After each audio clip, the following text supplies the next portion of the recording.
We are going to review yung bagong brow products ni Chuchu Beauty. Ano yung difference ng mga bagong release na brow product ni Chuchu Beauty?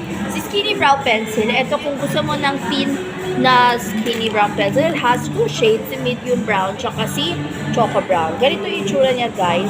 Kung gusto mo hair strokes lang siya, better get this one. Then, hindi ko siya isa-swatch kasi pare-pareho lang ng kulay ang makukuha nyo. Si Brow Swift Fold Filter, ito naman yung brown, ito yung mga filler na ganito siya, pero a small tip in here. So, I'm gonna try this shade. Ayan. Tsaka ito yung mga ganitong tip, ito yung madaling gamitin throughout my brows. Then, let's try this. Ayun o, madali siyang gamitin, guys. Kung thin brows or kung gusto niya parang stroke yung hair-like finish, si Skinny Brow Pencil kunin niya. I have that, pero naubos ko siya. Kung gusto mo ng parang eyebrow pencil lang, simple lang, parang pomade pen siya with fuller brows. Kung gusto mo fuller brows, si Brow Swift Bold Filter yung kunin nyo. Then, if you want a slanted marker, so slanted marker siya, para siyang kung gusto mo yung ganitong regular size, you go on with the Brow Swift Micro Strokes. So, ito yung gusto kong ganitong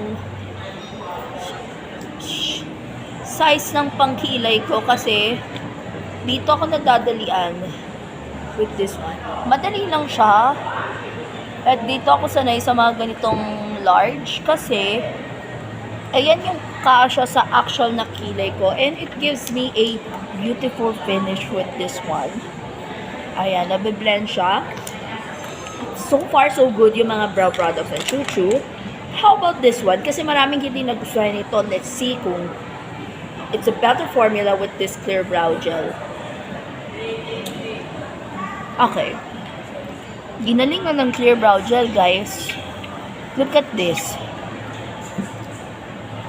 It gives me a brow gel finish with this one. So proud. Nag-improve ang mga brow products ni Chuchu Beauty.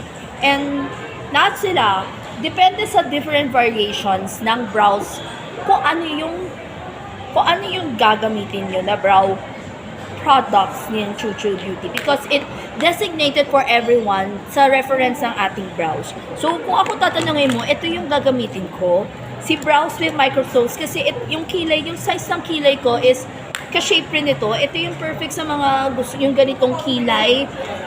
This is the one that I am going to recommend. Kung teen-like or hair-like follicles, si Skinny, tapos kung gusto mo na parang maliit lang yung sizes ng pencil mo, this one is perfect for you. So, ang makukuha ko ito yung gagamitin ko sa pangkilay ko. So, that's it for my Chuchu Beauty eyebrow products. Yun lang, finish na.